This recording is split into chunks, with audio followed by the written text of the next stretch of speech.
솔직히 말하면 저는 장모님과 뜨거운 밤을 보냈습니다. 술에 취해 흐릿한 기억 속 살결이 맞닿는 감촉과 그녀의 뜨거운 숨결은 금단의 선을 넘는 짜릿함 그 자체였습니다. 시작하기 전에 좋아요와 구독 한 번씩만 눌러주시면 정말 감사하겠습니다. 더 재미있는 이야기를 만드는데 큰 힘이 됩니다. 그럼 제 소개부터 할게요. 제 이름은 박민준, 올해 나이 30, 대한민국에서 가장 흔한 성씨에 그리 특별할 것 없는 이름을 가진 남자. 대기업의 번듯한 명함을 가지고 있지만 실상은 거대한 톱니바퀴 속 이름 없는 부품처럼 살아가는 이 시대의 평범한 직장인입니다. 제 인생에서 가장 특별한 것이 있다면 그건 바로 제 아내 서지혜입니다. 지혜는 대학 시절 억지로 끌려나간 미팅에서 만났습니다. 시끄러운 술집 안, 어색하게 앉아있던 수많은 사람들 속에서 유독 그녀만이 제 눈에 들어왔습니다. 화려하게 꾸미지 않은 수수한 모습이었지만 맑고 깊은 눈동자와 웃을 때마다 햇살처럼 환하게 피어나는 미소는 그 어떤 화려함보다도 빛났습니다. 저는 첫눈에 반했고 그날 이후로 무작정 그녀의 뒤를 쫓아다녔습니다. 촌스럽고 서툰 구애였지만 제 진심이 통했는지 지혜는 결국 제 마음을 받아주었습니다.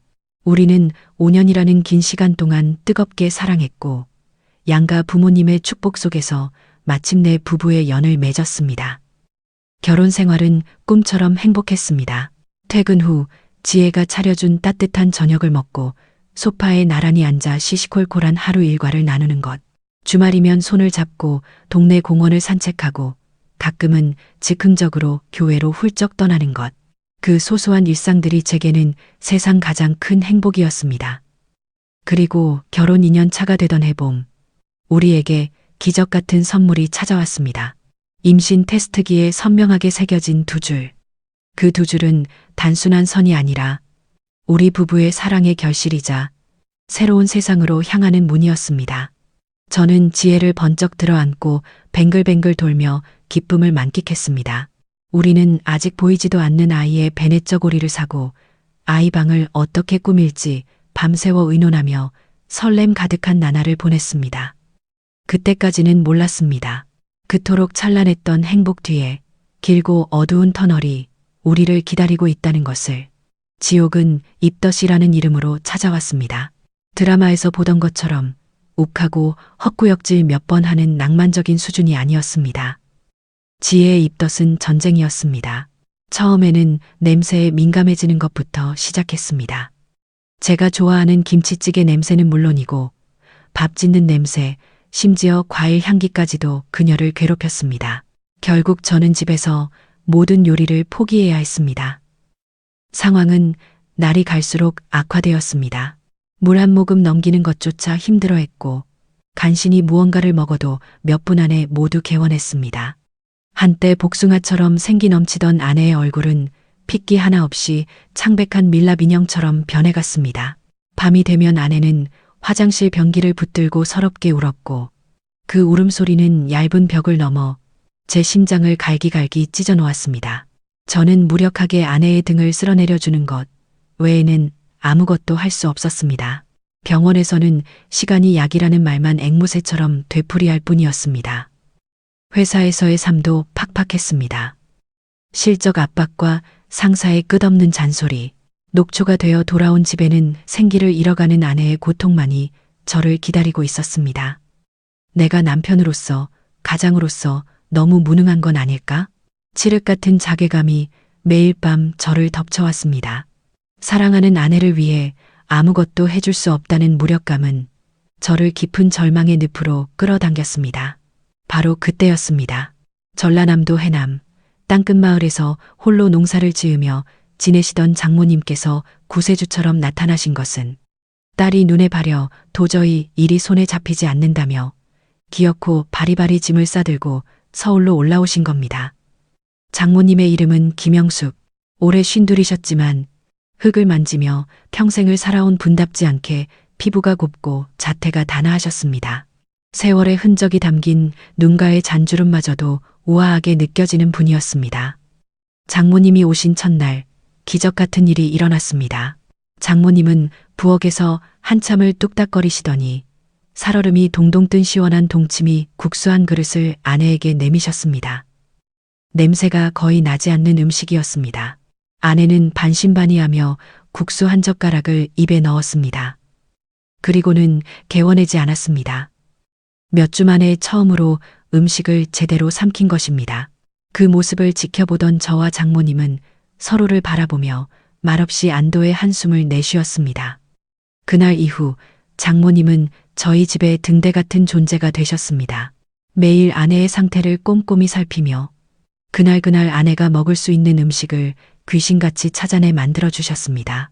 덕분에 아내는 조금씩 기력을 회복하기 시작했습니다. 또한 장모님은 제가 신경 쓸 틈도 없이 집안 구석구석을 반짝반짝하게 만들어 놓으셨습니다. 덕분에 저는 오롯이 회사 일에만 집중하며 한숨 돌릴 수 있게 되었습니다. 저는 그런 장모님께 진심으로 감사했고 어느새 장모님은 제게 친어머니보다 더 가깝고 의지되는 존재가 되어갔습니다. 하지만 빛이 강하면 그림자도 짙어지는 법. 평화로운 일상 이면에서는 또 다른 문제가 골마가고 있었습니다. 바로 부부 관계의 단절이었습니다. 임신 초기부터 시작된 아내의 고통은 저희 두 사람 사이의 모든 스킨십을 앗아갔습니다. 아내는 제 손길이 몸에 닿는 것만으로도 힘들어했고 저 역시 핏기 없는 아내의 얼굴을 보며 차마 욕망을 드러낼 수 없었습니다. 처음 몇 달은 괜찮았습니다. 사랑하는 아내와 곧 태어날 아이를 위해서라면 이 정도 고통은 얼마든지 감내할 수 있다고 스스로를 다독였습니다. 그러나 저는 30살의 건강한 남자였습니다. 시간은 제 편이 아니었고 억눌린 욕망은 해소되지 못한 채 독처럼 몸 안에 쌓여갔습니다. 밤이 되면 텅 빈 옆자리의 냉기가 유독 뼈에 사무쳤습니다. 잠 못 이루는 밤이면 저는 어둠 속에서 조용히 욕망을 삼켜야 했습니다. 아내를 사랑하는 마음과는 별개로 제 몸은 본능적인 갈증에 타들어가고 있었습니다.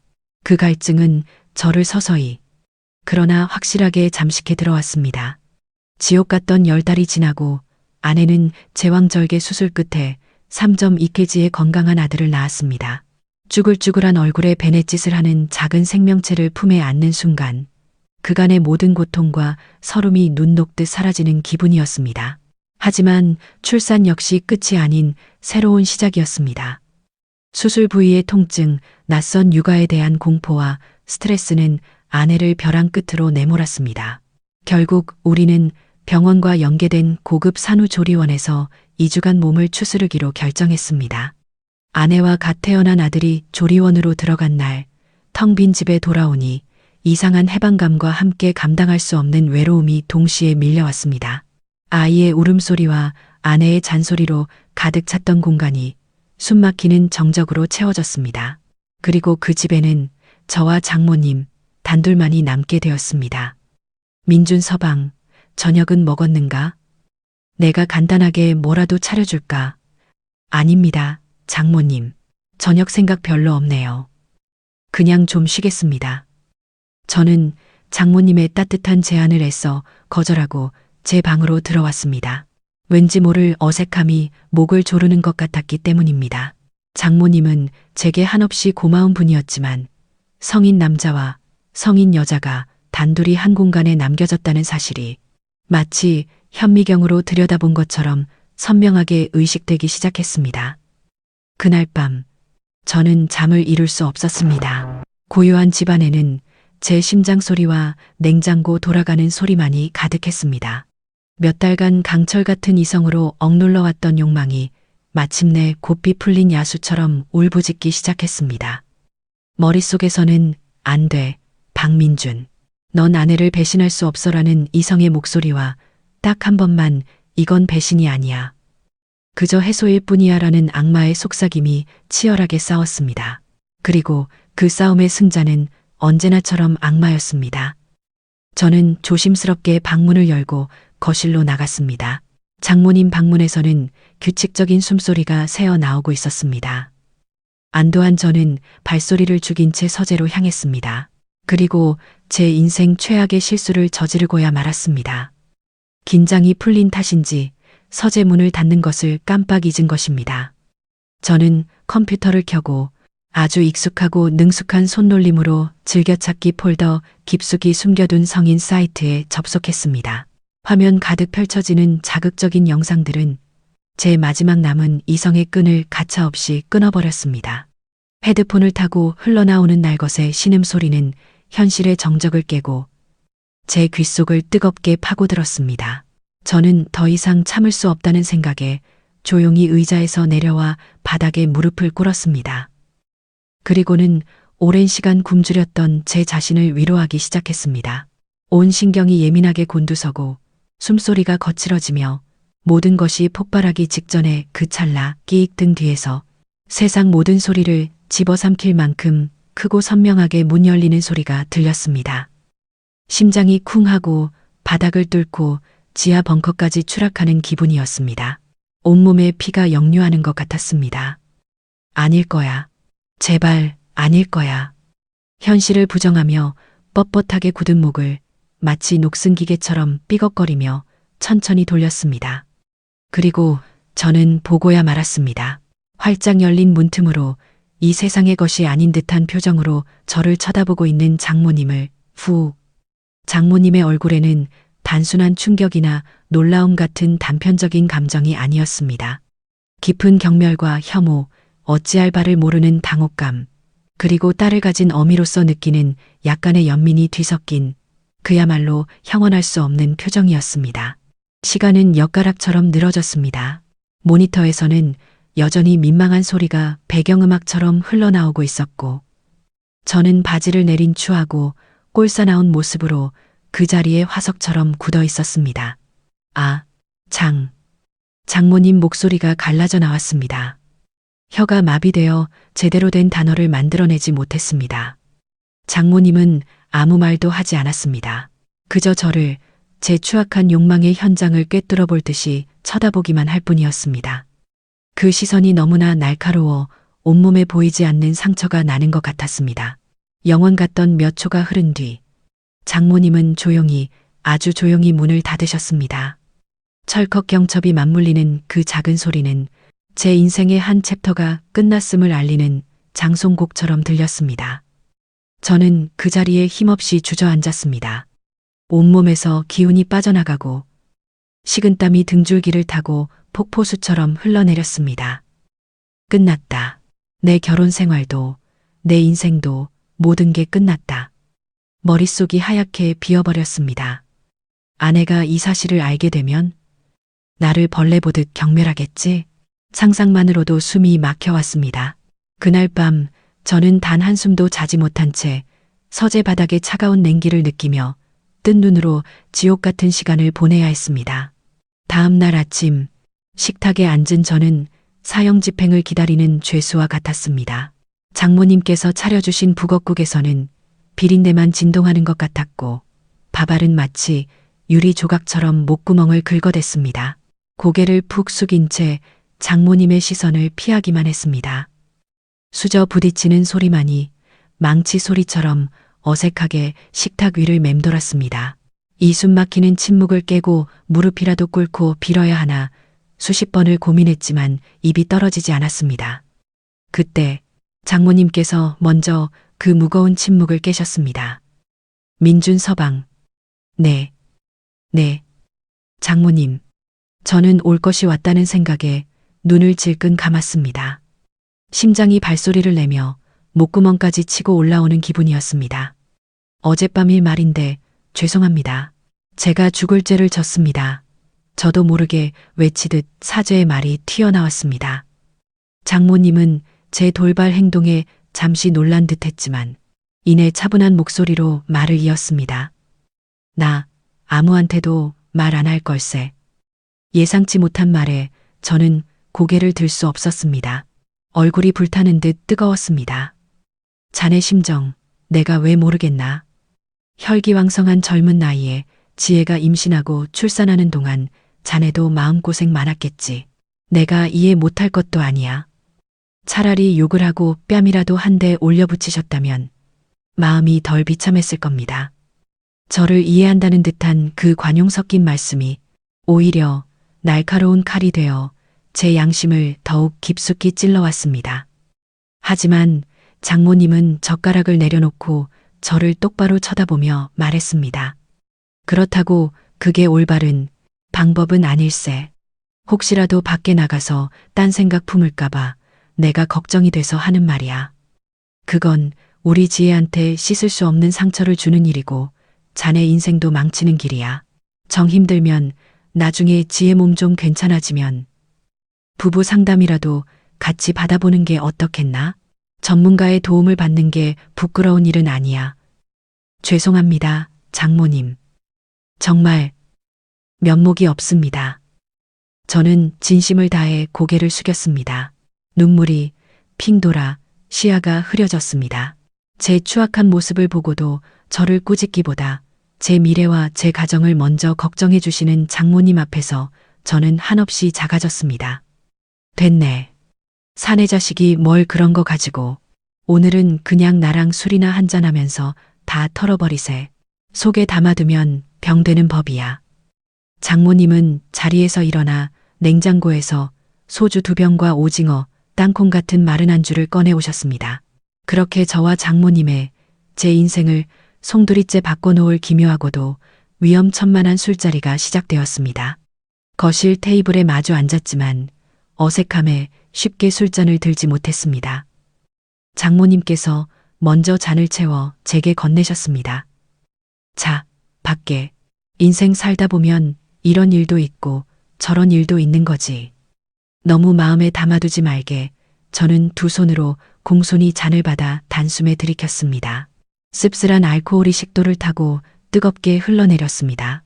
그렇게 몇 잔의 술이 오가자 팽팽하게 당겨져 있던 긴장의 끈이 서서히 느슨해지기 시작했습니다. 우리 지혜 아빠, 그러니까 자네 장인어른도 술을 참 좋아했지. 무뚝뚝하고 표현은 서툴렀어도 속정 하나는 누구보다 깊은 사람이었어. 장모님은 술 기운을 빌려 먼저 세상을 떠나신 장인어른 이야기를 꺼내셨습니다. 젊은 시절의 연애담, 결혼 후 겪었던 가난과 고생, 그리고 홀로 지혜를 키우며 느꼈던 외로움과 서러움을 담담하게 털어놓으셨습니다. 저는 처음으로 아내의 엄마라는 껍데기 뒤에 숨겨진 김영숙이라는 한 여자의 인생을 마주하게 되었습니다. 평생을 가족을 위해 헌신하고 희생하며 살아온 그녀의 삶의 무게가 술잔의 무게보다 더 무겁게 제 마음에 와 닿았습니다. 저 역시 속에 담아뒀던 응어리들을 쏟아냈습니다. 회사에서 인정받지 못하는 서러움, 가장으로서 느끼는 어깨의 무거움, 아내의 고통을 지켜보며 느꼈던 무력감과 외로움까지. 장모님은 그저 제 눈을 바라보며 묵묵히 제 이야기를 들어주셨고 제 잔이 빌 때마다 머차 채워주셨습니다. 우리는 더 이상 불편한 사위와 장모가 아니었습니다. 인생의 고단함을 나누는 나이든 친구이자 동지였습니다. 어느새 거실 테이블 위에는 빈 소주병이 4개나 뒹굴고 있었습니다. 우리는 거나하게 취했습니다. 특히 장모님은 평소 주량보다 훨씬 많이 드셨는지 혀가 꼬이고 눈빛이 흐릿해졌습니다. 나 화장실 좀. 어이구. 세상이 핑핑 도네. 장모님은 비틀거리며 자리에서 일어났지만 몇 걸음 떼지 못하고 휘청거리며 소파에 주저앉을 뻔했습니다. 저는 깜짝 놀라 반사적으로 달려가 장모님을 부축했습니다. 장모님, 괜찮으세요? 제가 부축해 드릴게요. 저는 장모님의 팔을 제 어깨에 두르고 허리를 단단히 감싸 안았습니다. 술에 달아오른 장모님의 몸은 불덩이처럼 뜨거웠습니다. 은은한 비누 향기와 씁쓸한 알코올 냄새가 뒤섞여 제 코끝을 아찔하게 자극했습니다. 제 팔에와 닿는 장모님의 부드럽고 탄력 있는 살결의 감촉에 저도 모르게 마른 침을 꿀꺽 삼켰습니다. 이성은 위험 신호를 보내고 있었지만 제 몸은 이미 알코올에 지배당하고 있었습니다. 화장실까지 가는 짧은 복도가 마치 영원히 끝나지 않을 미로처럼 길게 느껴졌습니다. 저는 장모님을 변기 앞에 조심스럽게 앉혀드리고 밖에서 기다리려 했습니다. 그런데 장모님께서 술에 취해 힘없이 늘어진 손으로 제 옷소매를 꽉 붙잡았습니다. 민준 서방, 미안한데 나 혼자서는 어지러워서 도저히 안 되겠네. 그냥 옆에 좀 있어주면 안 될까? 술기운에 풀린 눈으로 저를 올려다보는 장모님의 부탁은 거절할 수 없는 마력을 지니고 있었습니다. 결국 저는 문을 닫지 않은 채 장모님 옆에 서서 그녀가 용변을 볼 때까지 부축하며 기다려야 했습니다. 제정신이었다면 상상조차 할 수 없는 사회적 금기를 넘나드는 아슬아슬하고도 기묘한 상황이었습니다. 하지만 술기운 때문인지 혹은 이미 어젯밤의 사건으로 인해 제 도덕적 경계가 허물어진 탓인지 그 순간에는 수치심보다 묘한 흥분과 호기심이 더 크게 느껴졌습니다. 그런데 그때 사건이 터지고야 말았습니다. 장모님께서 일을 마치고 일어나려던 순간 다리에 힘이 풀리면서 그만 중심을 잃고 앞으로 고꾸라진 것입니다. 저는 놀라서 급히 장모님을 붙들었지만 그 과정에서 샤워기 꼭지에 부딪히며 물이 쏟아져 나왔습니다. 차가운 물줄기가 저와 장모님의 몸을 속수무책으로 적셨습니다. 특히 장모님께서 입고 있던 얇은 실크 잠옷은 물에 젖어 속살이 그대로 비쳐 보일 정도였습니다. 어머나, 세상에 이걸 어쩌면 좋담. 칠칠치 못하게 장모님은 당황해서 어쩔 줄 몰라 하며 거의 울상이 되셨습니다. 저는 순간 망설였습니다. 이걸 어떻게 해야 하나.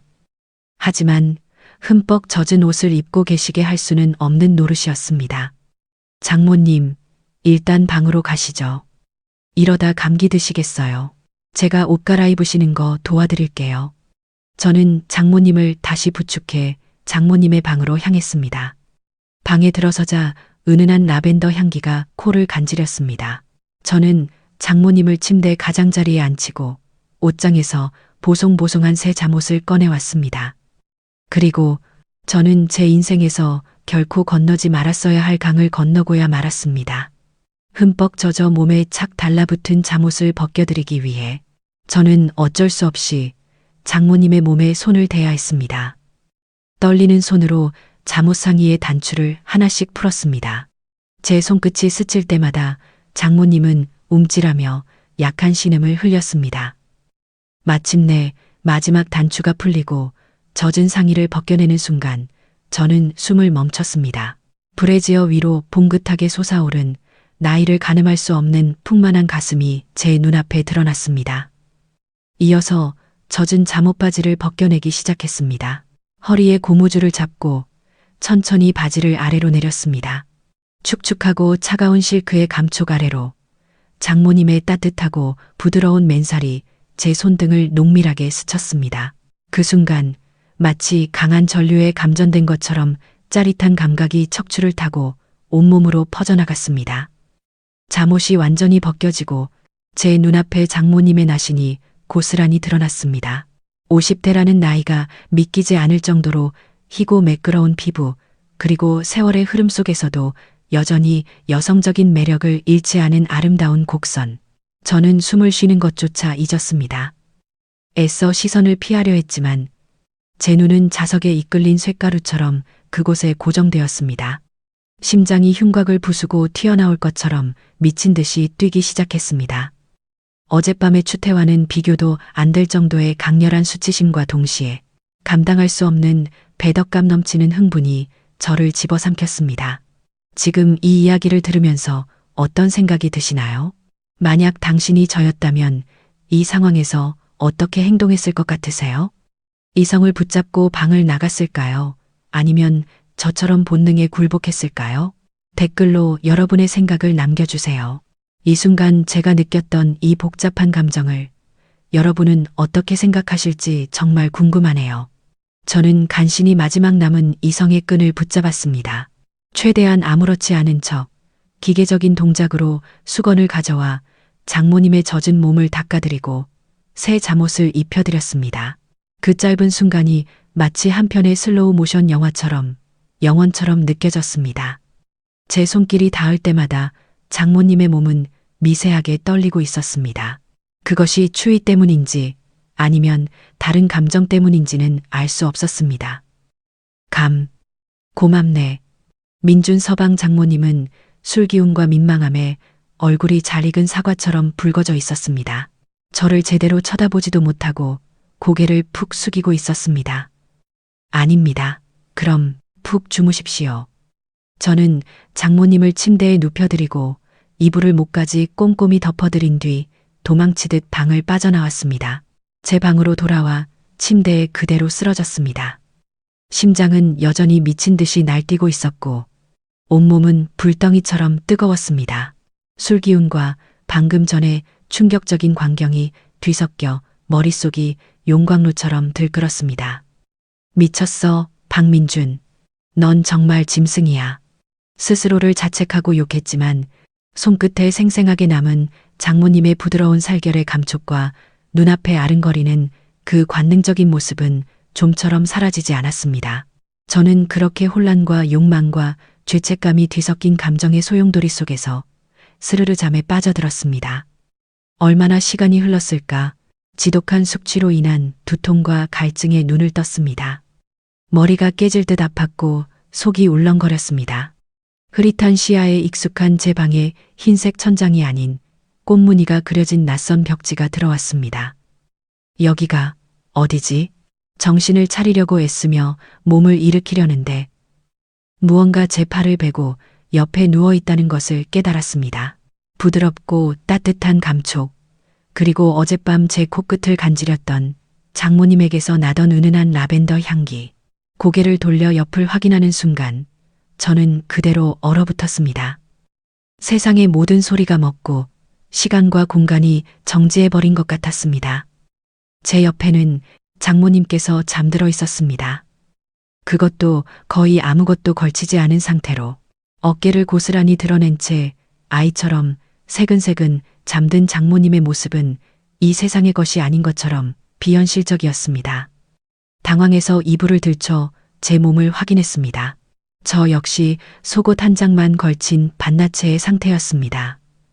이불 아래로 느껴지는 서로의 맨살의 뜨거운 감촉에 온몸의 털이 곤두서는 것 같았습니다.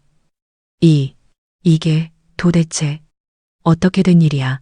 머릿속이 하얗게 비어버렸습니다.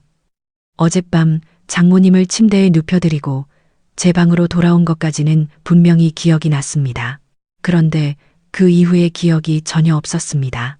마치 누군가 가위로 잘라낸 것처럼 제가 왜 장모님의 방, 장모님의 침대에 그것도 이런 모습으로 누워있는 것인지 도무지 알 수가 없었습니다. 그때 제 움직임에 장모님께서도 긴 속눈썹을 파르르 떨며 잠에서 깨어났습니다. 천천히 눈을 뜬 장모님은 바로 눈앞에 있는 제 얼굴을 보고는 비명조차 지르지 못했습니다.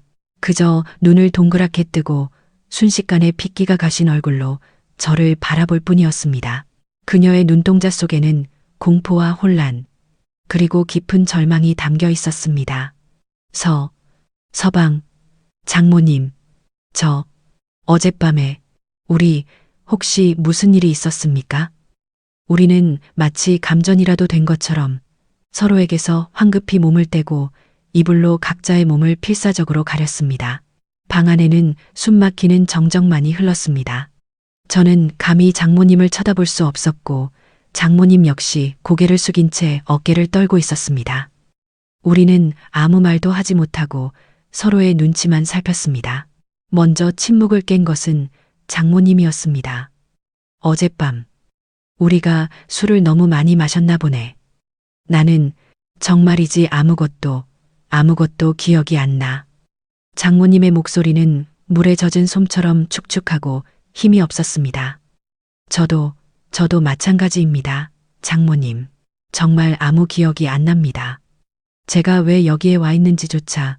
우리는 필사적으로 술과 기억 상실이라는 방패 뒤로 숨었습니다. 그것이 이 끔찍하고 혼란스러운 상황을 견뎌낼 수 있는, 우리가 선택할 수 있는 유일한 자기기만이었습니다. 하지만 우리는 알고 있었습니다. 우리의 이성이 부정하고 있을 뿐 우리의 몸은 모든 것을 기억하고 있다는 것을. 흐트러진 침대 시트, 방 안에 희미하게 남은 낯선 남녀의 채취, 그리고 서로의 몸에 남았을지도 모를 미세한 흔적들이 우리가 돌이킬 수 없는 강을 건넜다는 사실을 소리 없이 증명하고 있었습니다. 우리는 서둘러 각자의 옷을 챙겨 입고 한마디 말도 없이 각자의 방으로 돌아갔습니다. 저는 방문을 닫고 그대로 주저앉았습니다.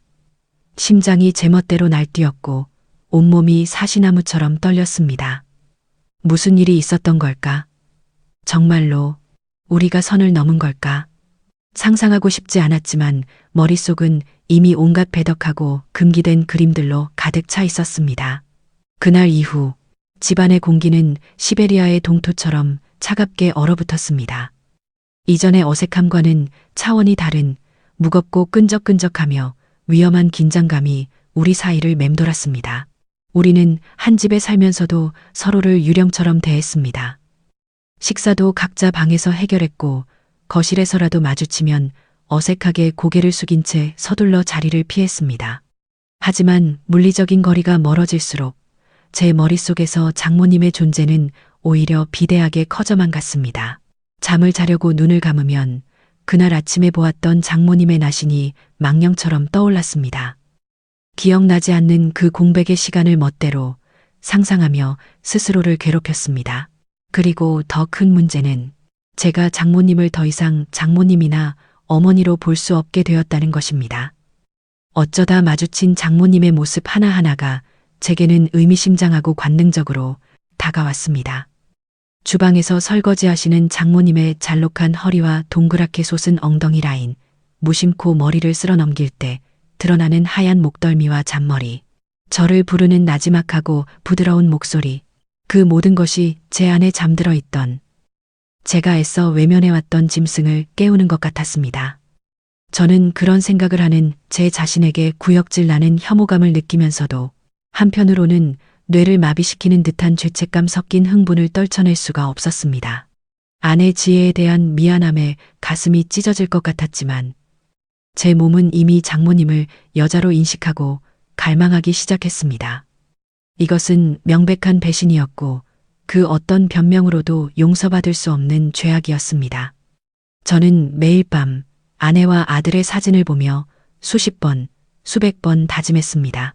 정신 차리자, 박민준. 너는 지혜의 남편이고 이제 갓 태어난 아이의 아빠야. 이런 미친 생각은 당장 그만둬야 해. 하지만 다짐은 모래성처럼 허무하게 무너져 내렸습니다. 장모님과 한 공간에서 숨쉬는 한, 이 위험한 감정의 소용돌이에서 벗어날 수 없을 것 같았습니다. 이제 며칠 뒤면 아내와 아이가 산후조리원에서 돌아옵니다. 저는 깨달았습니다. 이 지옥 같은 상황에서 벗어나는 길은 단 하나뿐이라는 것을. 하루빨리 아내와 아이가 집으로 돌아와 시끄럽고 정신없지만 평범했던 우리의 일상을 되찾는 것. 아내의 품에 안겨 사랑을 나누며 이 끔찍하고도 달콤했던 죄의식의 흔적을 제 기억 속에서 완전히 도려내는 것. 그것만이 제가 살 길이라고 저는 필사적으로 믿고 싶었습니다. 저는 지금 언제 터질지 모르는 시한폭탄을 가슴에 품은 채 위태로운 외줄 위에서 아슬아슬하게 하루하루를 버텨내고 있습니다. 제 이야기는 여기까지입니다. 과연 저는 이 위험한 감정에서 무사히 벗어나 예전의 평범한 가장으로 돌아갈 수 있을까요? 아니면 이 죄책감과 욕망은 평생 저를 따라다니는 지워지지 않는 주홍 글씨가 될까요? 여러분의 생각은 어떠신가요? 제 이야기에 대한 여러분의 솔직한 의견을 댓글로 남겨주세요. 구독과 좋아요는 앞으로 제가 더 많은 이야기를 풀어놓는데 정말 큰 힘이 됩니다. 다음 이야기에서 뵙겠습니다. 감사합니다.